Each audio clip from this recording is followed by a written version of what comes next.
Welcome to another episode of Grief Talk. Everything you want to know about grief and more. I'm your host, Vaughn Solis. As an author, life transformation coach, online instructor, and bereaved mom since 2005, I'll be bringing you great content that is informative, inspiring, and practical.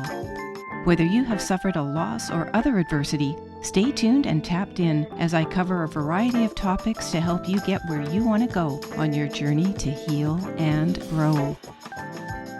Today's guest is Anne Round. Anne is a retired physiotherapist and author of the book Essences of Truth, Inspirations from Loving Life, a collection of 29 essays that can open us up to new ways of thinking about life, light, and love. Anne is dedicated to maintaining a healthy body, mind, and spirit, and bringing love wherever she shows up. Learn how you too can bring more light and love into your life for balanced, harmonious living. Welcome to the show, Anne. I have been so excited to speak with you. We have a lot to cover today, audience. As per the introduction, Anne was a former physiotherapist, and she is a light being. She does share messages of love for the world, for personal healing, for world healing, and it is that we're going to be focusing on in this episode today. And I just want to start by welcoming you to the show. I'm so grateful you're here. Thank you, Vaughn. It's a pleasure to be here on your show, Grief Talk. And I look forward to our conversation that we're going to excitedly pursue. Exactly. So I want to start out, and I do have some questions for you, but I do want to start out by saying that I recently got a copy of your book. It's called Essences of Truth, Inspirations for Loving Life. And it was like for me, and I say this absolutely truthfully, visiting an old friend. I got to page 1 and I opened it up and I went, oh my gosh, here's an old friend. And what that means is I haven't read a book of this content and substance for a while. And the minute you read it, I can tell that you are a wonderfully spiritually gifted healer, and your words are very, very impacting, and I don't say that lightly. So I learned some stuff. I got through part 1, and I was like, I had to take notes. It was that impacting for me because I learned some stuff. And one of the things I think that's so important to acknowledge is no matter what age we reach, we're always learning. Even if we're teachers ourselves, healers ourselves, we're always learning. That's why I'm excited, because I'm actually speaking today with someone who's taught me something. And it's this I want to talk with you about to help the audience think about some things in a different way, as you have guided me to do. So before I get to the first question, I wanted to just tease the audience and you a little bit with what I was so excited about in part 1, and that will be loving the self, the fear we have of love, the dualistic dimension that we live in, and my favorite, DNA, and Anne will expand on the questions I have about DNA, and of course, personal power. We may touch a little bit on control. What I'm referring to here is wanting it to the point that all the colors in the crayon box disappear. So before we get to any of that, I would love to ask you to just delve into your background a little bit, specifically how you are sharing your work in the world today. And then we'll move on to some other of these questions. So over to you. Wonderful, wonderful. I'm delighted that you're enjoying the book. It gives me great pleasure to know that it's making somebody think and learning something, because I think being lifelong learners is such a valuable to have the curiosity. That is why we're here on this planet, to experience things. And curiosity allows us to experience lots of new things. So thank you. What I do now is I actually spend a lot of time supporting people, and I do podcasts, and I have my book out in the world, and I spend a lot of time in reflection and contemplation. So I tend to lead a pretty contemplative life. The book, I talk about loving yourself a lot and things like that. And my beliefs now are even expanding to how love and source and the energies of the world circulate within us and then move out in the world. And it's really not totally our business what love is doing in the world.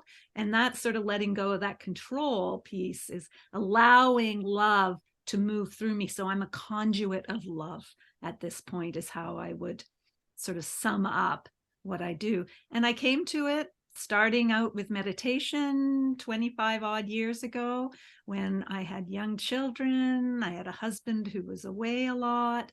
I had an elderly father, and I was just feeling a lot of pressure from a lot of directions. And I went into meditation, and then I went into learning how to do shamanic journeying. And at every step, I was enticed by the world of energy and what's happening in our body. As a physiotherapist, I've always been interested in health and wellness.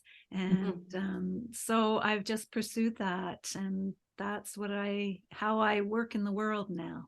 How do you describe energy so that the audience would understand it? Beautiful question. Well, firstly, everything is energy. Everything is composed of energy moving. And even though we see a table in front of us, it is actually molecules and atoms in motion. And in that motion, that's the energetic of life in that. So we as humans are made up of all sorts of cells, trillions of cells. Within those cells, we have DNA, and those are made up of proteins, and they are then again can be broken down into smaller and smaller particles. I mean, we even call them quirks and quarks at some level of physics. So everything is in motion. And energy is something that's always in motion. So it's a continual flow that is occurring in our world. Of course, in our world, we'll have some people come along and say to us, oh, that person's a very high energy person. Somebody else is a lower energy person.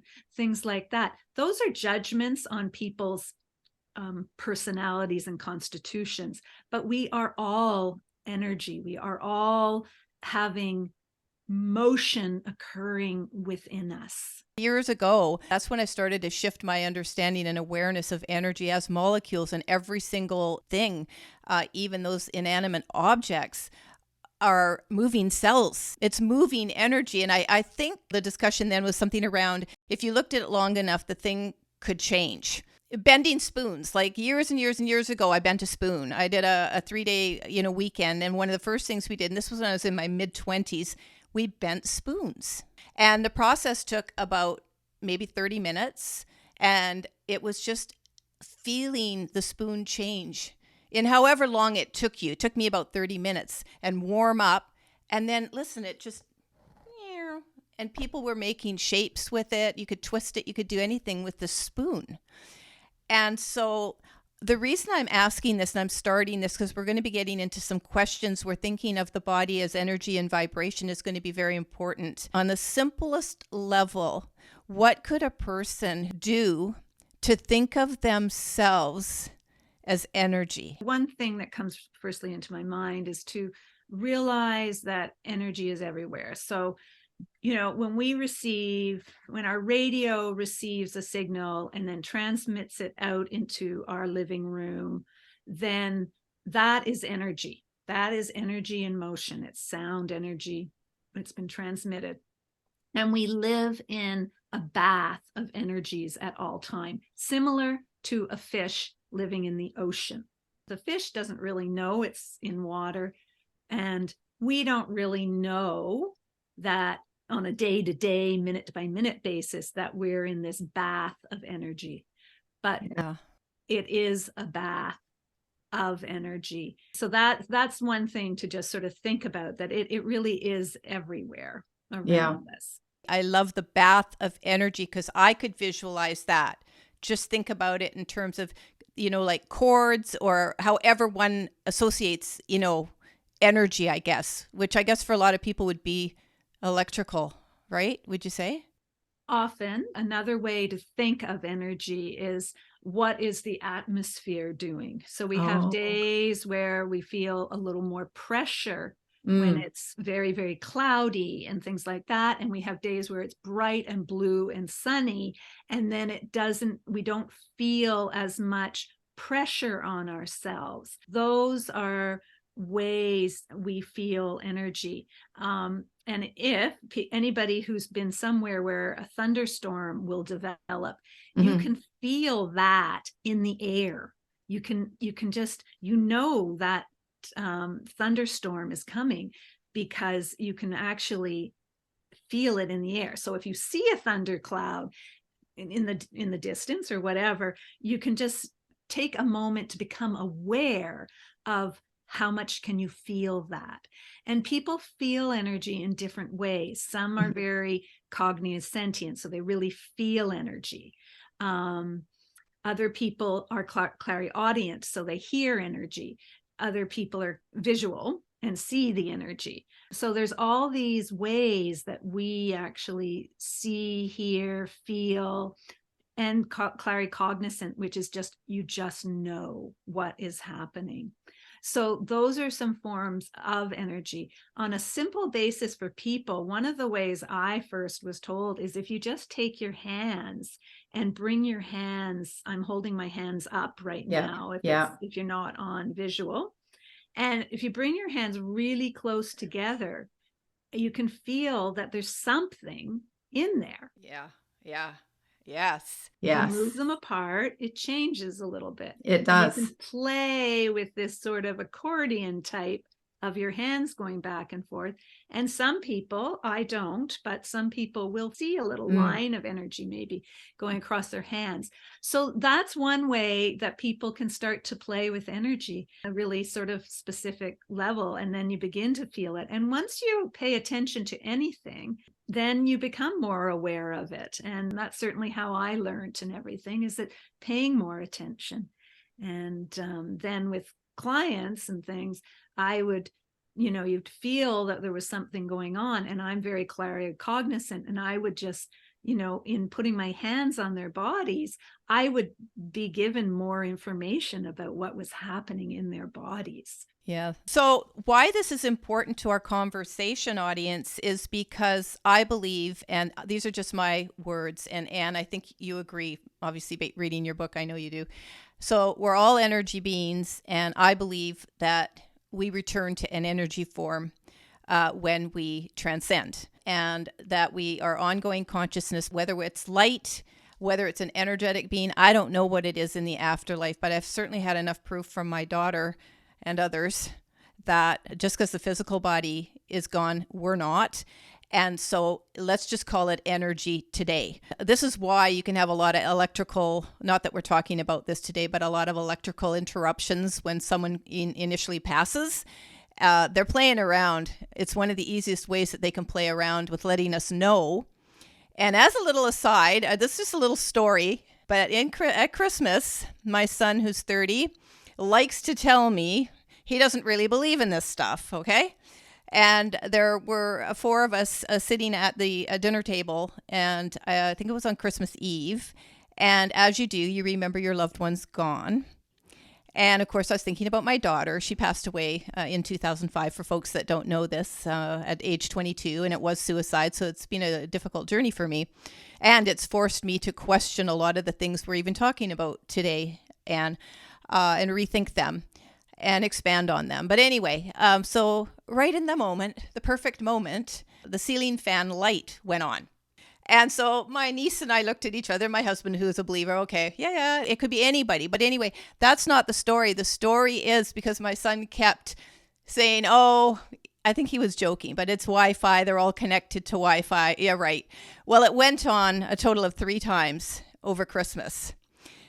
And that, I choose to believe, was a little nod from my daughter saying, hey, I got you. I see you. I'm not with you physically, but I'm there in spirit. And the light is one way.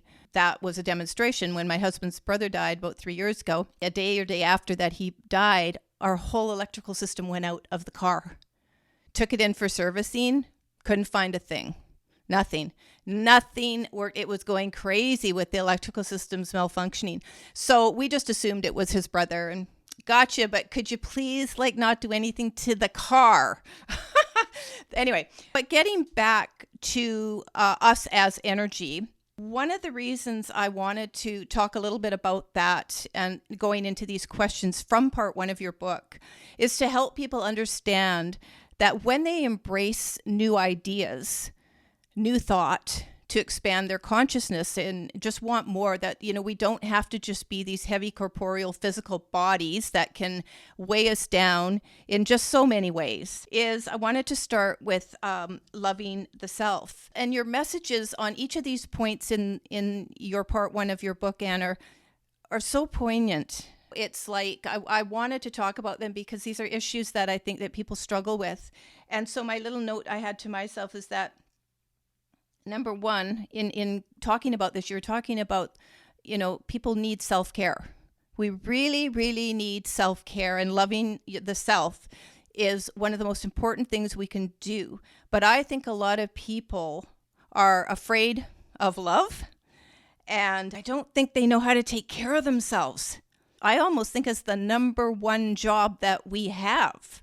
So I just wanted to know if you could speak a little bit, if you agree that people really don't know how to take care of themselves, and what's 1 or 2 things they could do to just start to be aware that it's important. And yes, I do deserve to take care of myself. People will often think that taking care of yourself is being selfish. This is not true, because the truth of the matter is that if we don't take care of ourselves, we can't take care of anybody else.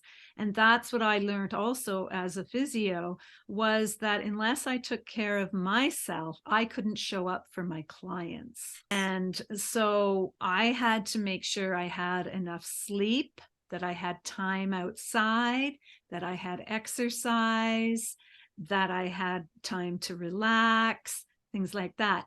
All those things I had to fit in while raising 3 children also. So I get that our lives can be so hectic, but you just have to grab whatever little times you can. For me, certainly in that time, now I have the luxury of time, and I can luxuriate in taking time to meditate for an hour and things like that.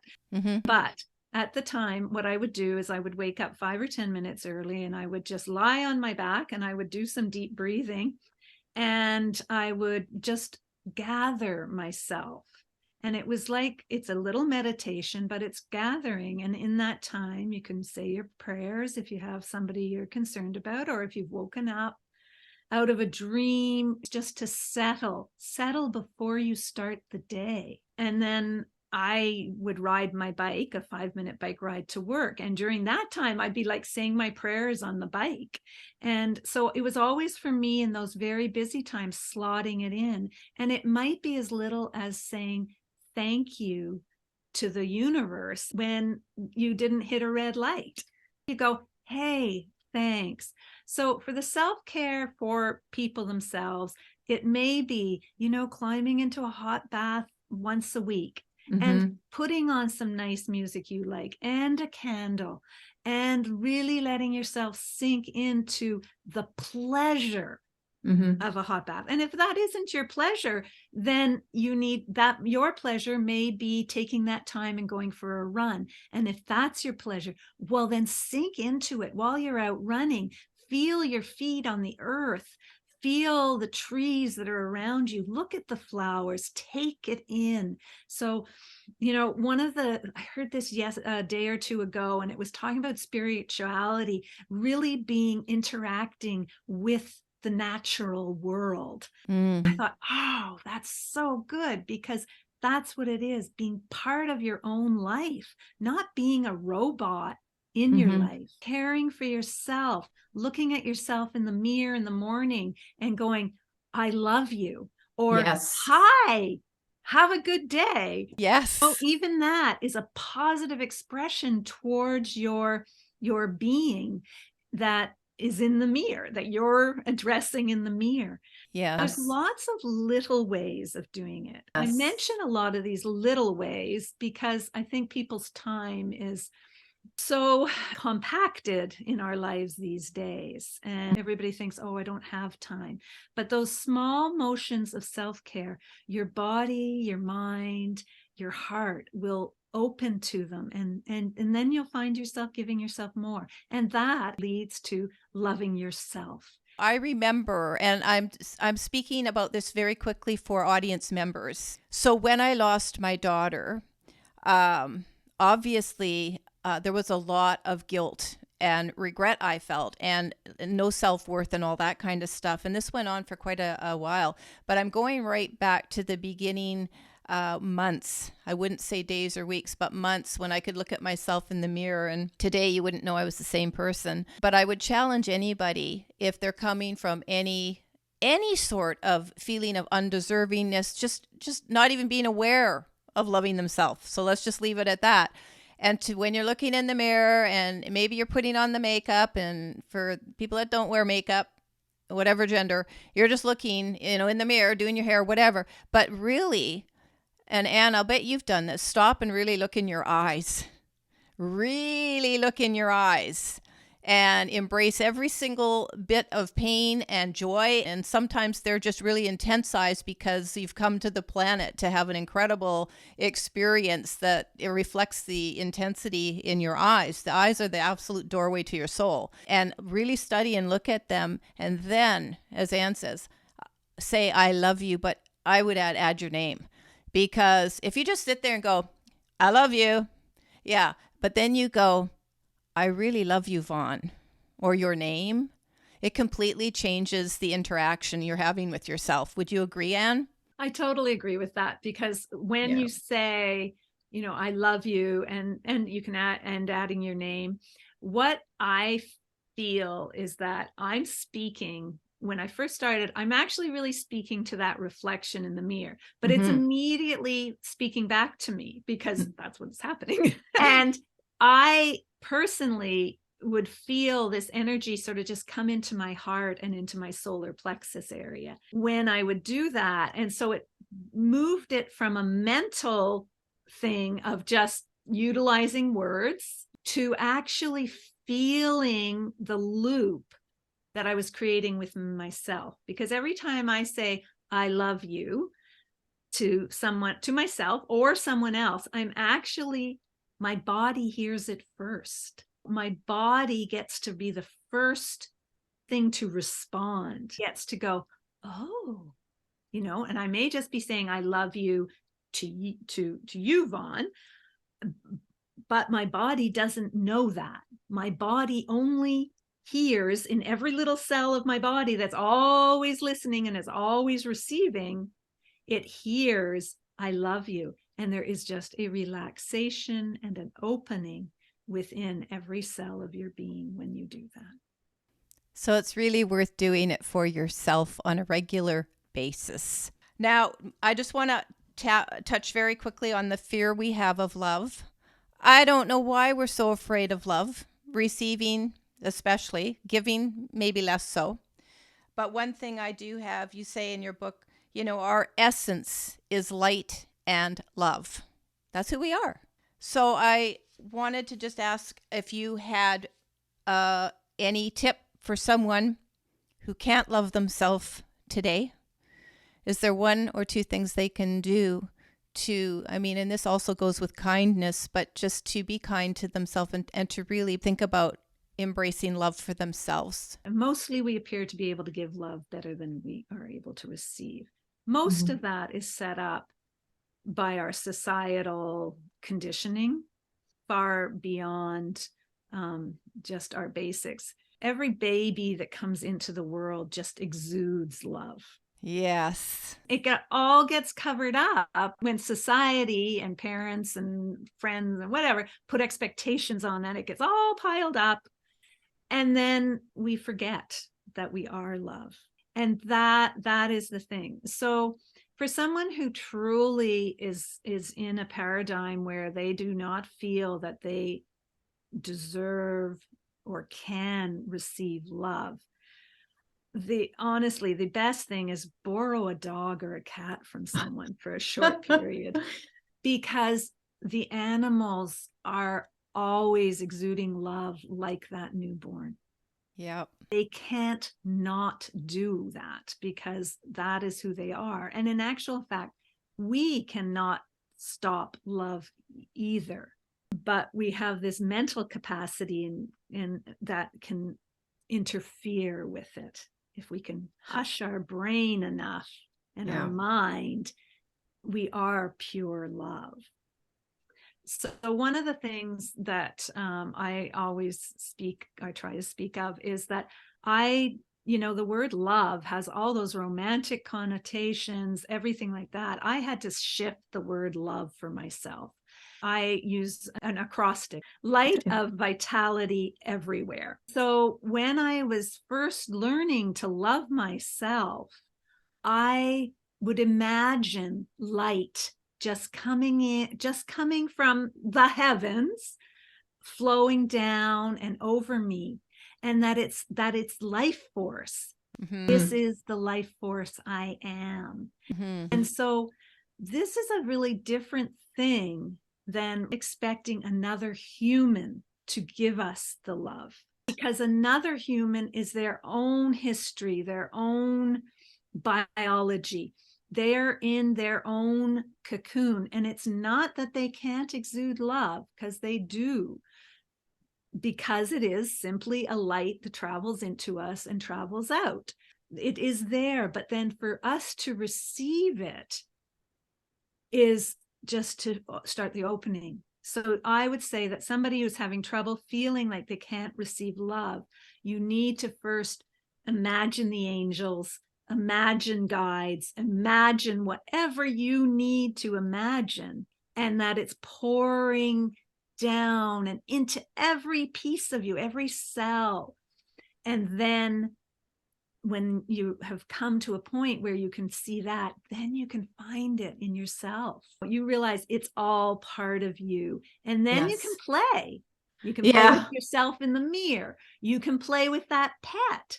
Then you can play with another person, and ultimately what we want to learn is to never withhold love, so that love is forever moving through us and out into the world, and that we don't stop it because of those mind, ego concepts that are holding us back.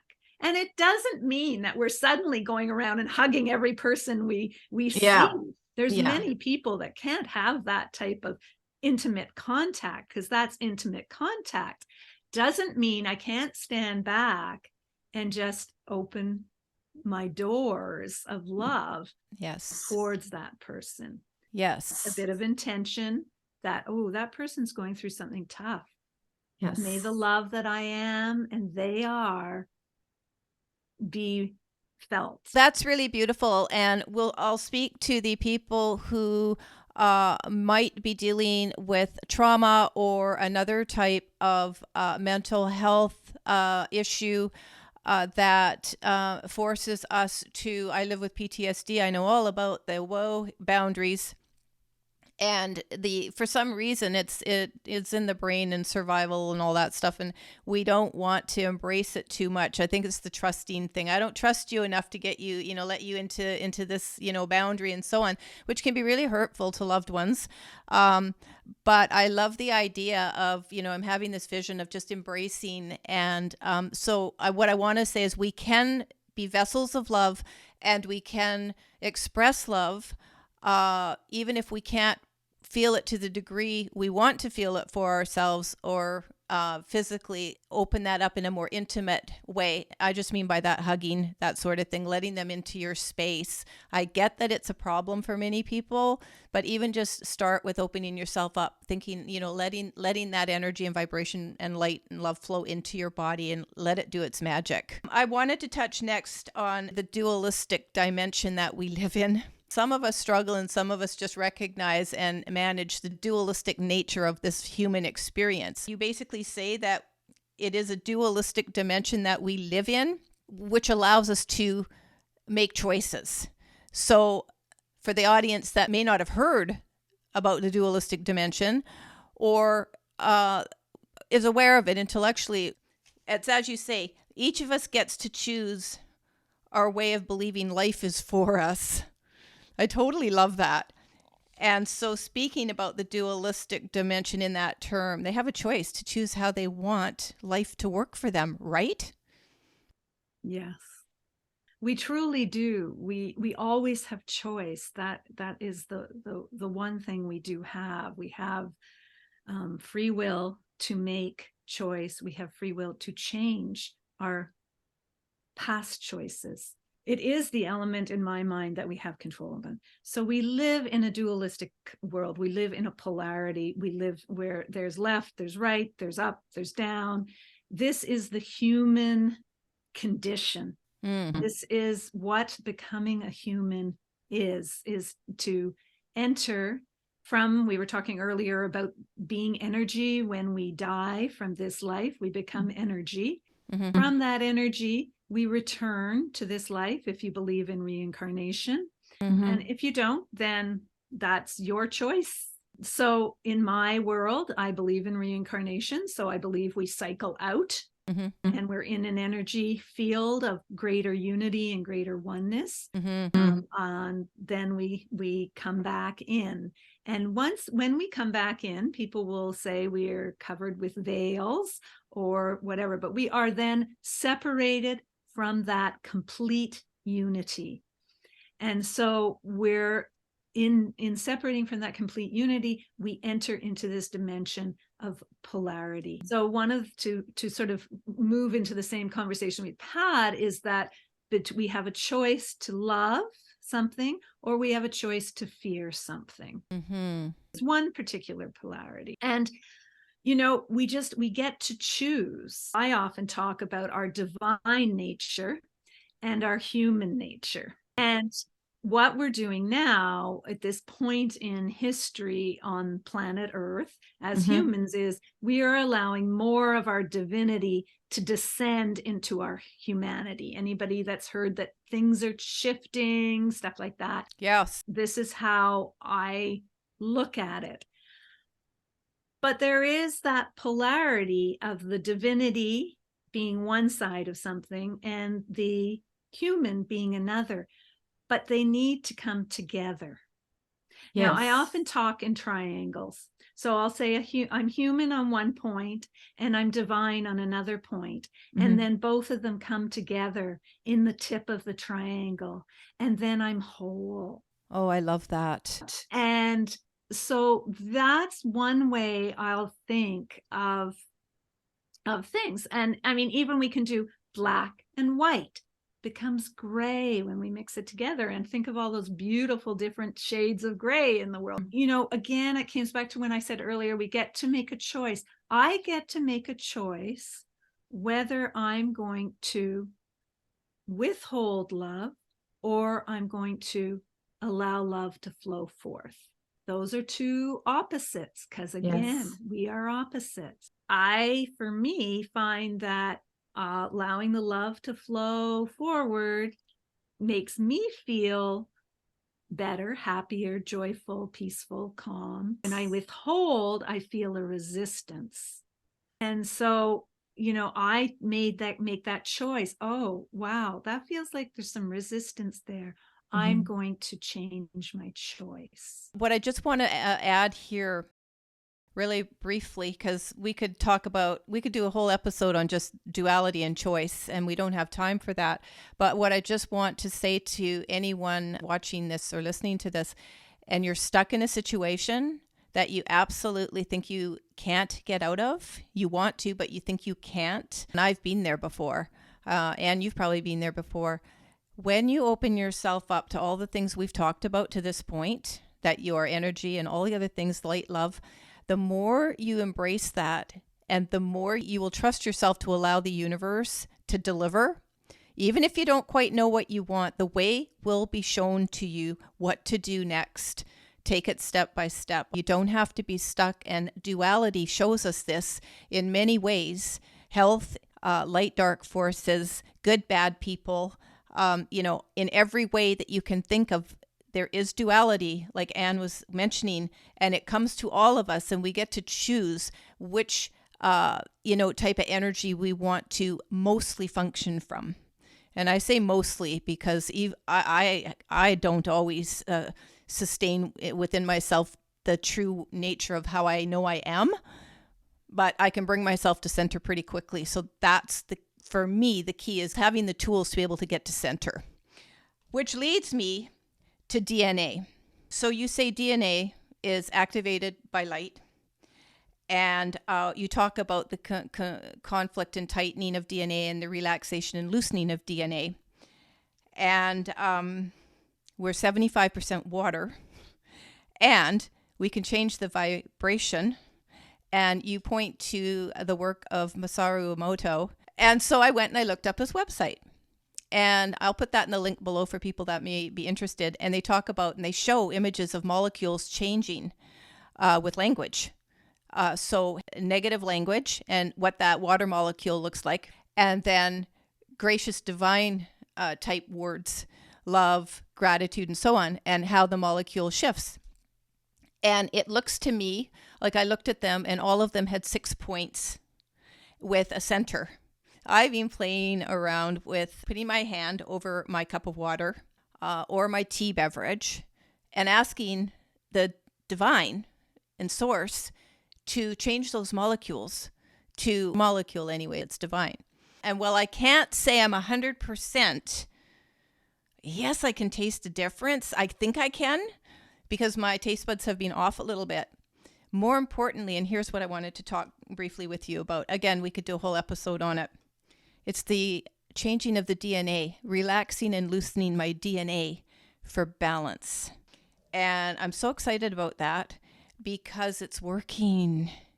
In a traumatic state, you live in anxiety, or with anxiety, I should say, and constant stress because the brain is keeping you in survival mode.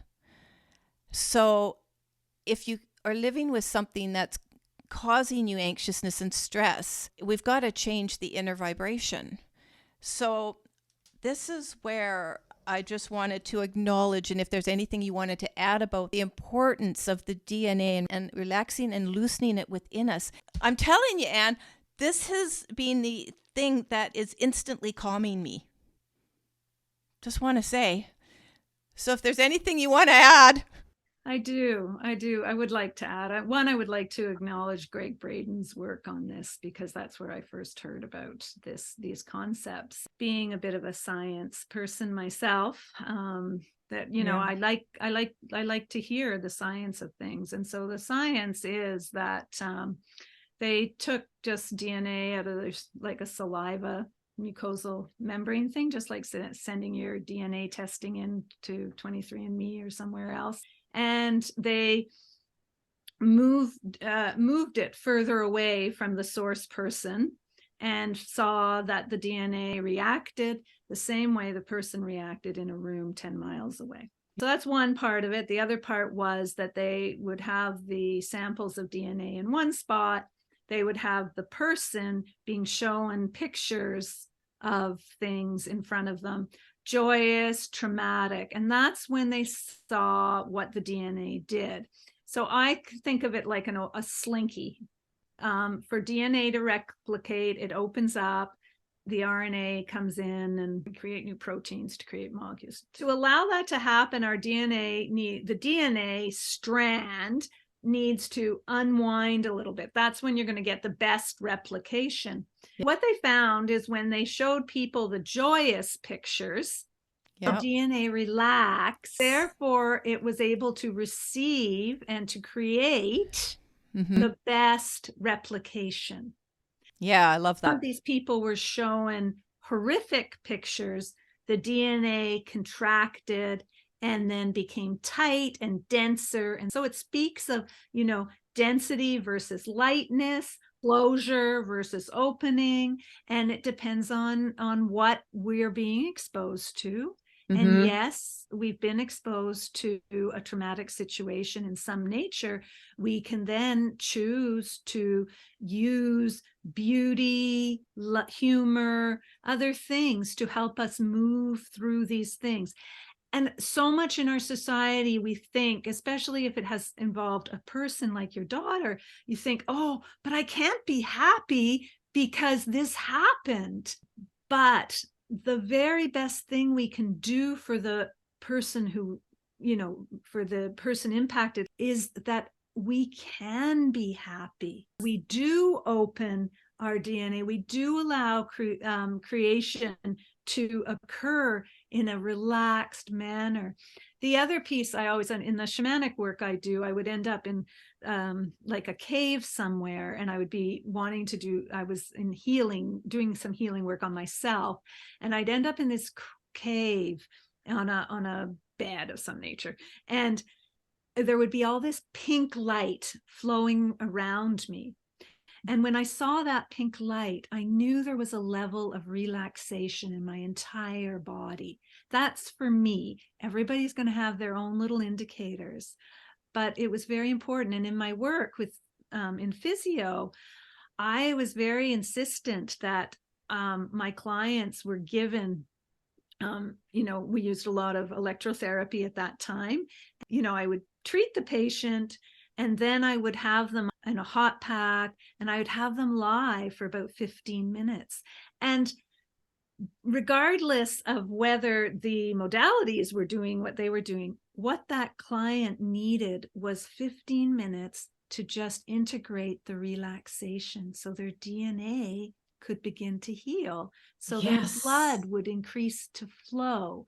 Because if we have density, and even in the DNA, it can't work. If we have density in our tissues, there's not going to be blood flow, and then they won't get better. So there's this thing about opening our mind, opening our heart, opening our possibilities. It's just about lightness and opening and allowing that when we do that, flow can occur, creation can enter us and flow into the world. Yeah. Hence, folks, healing, expanding your consciousness, allowing yourself to become a vessel of light and love. By the way, working with angels, pink is love. Moving quickly to personal power. This was very impacting for me. And when you say that we have been conditioned to forget our own power and instead believe in another person's story of power. And I brought that up for this episode. It works. It's all tying together. I've been building a story here for the audience. So when we've reached the point that we get that we're energy, we get that we're vessels of light and love, and that all of these things, all goodness, all positive thoughts, no matter what is happening around us or in the world, impact what's going on in our body to bring it to balance through relaxation and other techniques. You question why we give in to another story of power. And whether you want to speak to that and expand on that just a little bit, I want the audience to consider, are they doing that themselves? Have they forgotten their power within? I would ask you to explain where, I know you did in the book, where your center of power is, so they can connect to it themselves. But be very, very mindful of whether or not in any situation we are giving in to another person's story of power, which quite often can be a negative experience, controlling and so on. It's something that's robbing us of our own power. It can be life itself. Do you want to speak to that a little bit, Anne?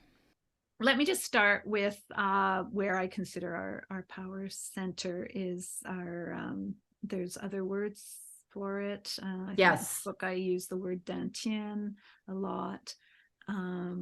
So some people call it to your center point or one point. And it's kind of in your navel. It's sort of behind your belly button in the back there a bit. Is the concept, and that's really just to give it a location. When we breathe, we want to breathe into our own power center. So that's abdominal breathing in into our base, into our into our abdominals, allowing the abdominals to expand, and then breathing out and exhaling and letting that come from down below. Again, these are relaxation breaths. These are ways we open up. There's lots of stuff on breathing in the world. That's another topic entirely. So that is where our power kind of resides. And, and it's right in our gut. Our gut is right there. It's a very powerful area of our body. So this is where we center. And when we give our power away to someone else, that someone else essentially comes along and tells us, this is the way the world is. The sky is purple. Am I going to believe that? Where do I check in on that, right? So I'm going to take that statement, the sky is purple, and I'm going to bring it to my center. Mm-hmm. And then what I feel is I either feel a contraction or an expansion in my center. Now, when I said the sky is purple, I immediately felt my gut go, it's not. My visual field, the sky is blue. So, that's a very simple example of that. But when people come to us and say, you have to do X, Y, and Z, if we can take that piece of information into our center point, and that is where our intuition lives, we can learn to say yay or nay. In actual fact, in human design, there's some lovely things that if you're a certain type of person, you'll hear yourself go, I'm that type of person. And you'll hear yourself go, uh-huh, or And that is basically a yes, no response in my place of power. I want people to think about what Anne is saying, because you do, in my opinion and experience, need to tap into this power. I love how you have given us a visual where it resides. Further to what you were saying about someone thinking about this in terms of you should do this or you have to do this or whatever, it's also all of those times somebody may have said to us, you will, you should have, you could have, you did. It's blame. It's all of these things. And, it's that old saying, but it's so true. We can hear 1,000 good things and remember the one bad.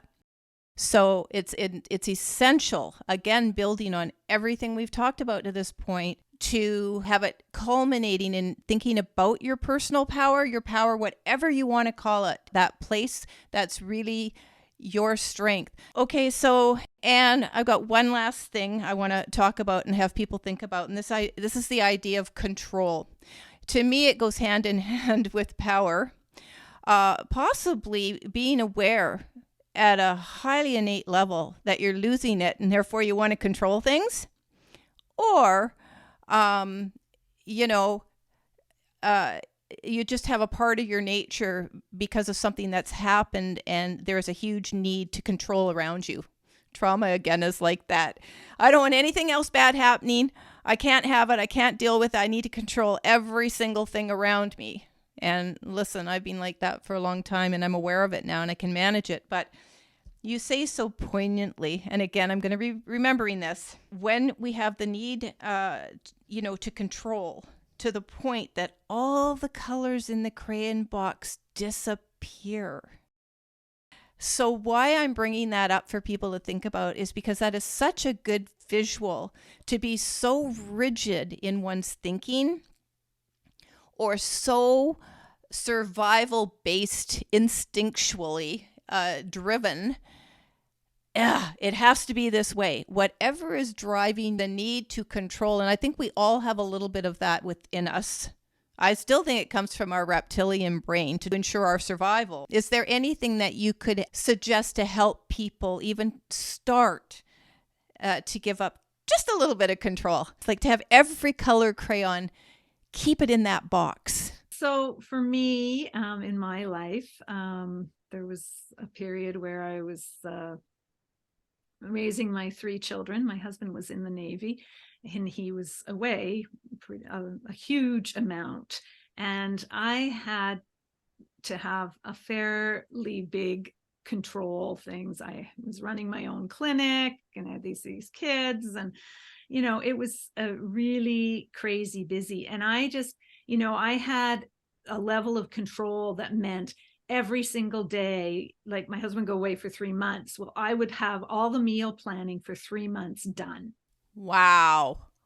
And I would have food in the freezer. And I mean, this is a level of control. Now, this is, I'm speaking, this is not having control because I'm worried about surviving and things like that. I mean, Right. It was my survival at that time, but I realize people's situations are much more dire than this, but it's just trying to give an example. It's important, Anne. It's important because there's lots of people today running around just like you did. So it's important. So I had 3 months of meals all planned now, and it was all written out on the calendar, and it was actually perfect for me. Because it meant I knew what was happening for dinner every day. But there came to be the point where my husband wasn't going to see in that same capacity. And I no longer needed to control that aspect of my life to that degree. But it took a conscious choice again to change my behavior. I have to just ask you here, though. Even when you said that the level of, what you were trying to control 3 months worth of meals might not be the same, but in a way, I kind of think it is, because what was it about that 3 months? Something was going to happen. Maybe you couldn't handle if the meal wasn't already planned and the groceries in the freezer. And then further to that, what was it that was going to happen if you couldn't handle it? Do you know what I'm saying? Oh, yeah. That's I think, what control is about for just about everybody. Yeah. We all are trying to control to stay safe. Yes. There you go. Trying to stay safe and keep my 3 children safe. And one of the ways of that is that I need to eat. Exactly. Control is, as far as I know, it's always about safety and security. Yes. In the world that we find ourselves in. And sometimes it's not, doesn't feel safe and secure. And you need to control it in some way. So control is important. And it's like anything in the world. There is absolutely nothing wrong with control in the correct atmosphere, level, intention. But if there is something that is controlling you from doing something else, if you are so controlled that you won't walk out your door, now that could be controlled by someone else. That could be controlled by your fear that if I walk out the door, something's going to happen. Like, let's say that's your fear. Your fear is if I walk out that door, something's going to happen. So I'm never walking out that door. Well, so for me, we've got a problem. First piece with that problem is saying, hi, I've got a problem. I can't walk out my door. The first piece is admitting to yourself that I have a control, there's a control issue here. I'm controlling myself. I need to work with that. The second step might be opening your front door. Yeah, I have a really good example, though, while we're talking. So the anxiety part I talked about, okay? So I order these supplements from the States 3 or 4 times a year, and they're a little bit expensive. So when I know my parcel is coming, I am quite excited to get it. There's been 3 or 4 examples where it hasn't reached me. And then I know no one's going to take responsibility for it, blah, blah, blah. And it's a nightmare. So they all got resolved, those situations. But my brain was still triggered to understand something bad can happen. Now, again, this is nothing on the level of, thinking something's going to happen to my surviving son. But I want to point this out for people who have stress and anxiety. The littlest thing can be the biggest mountain.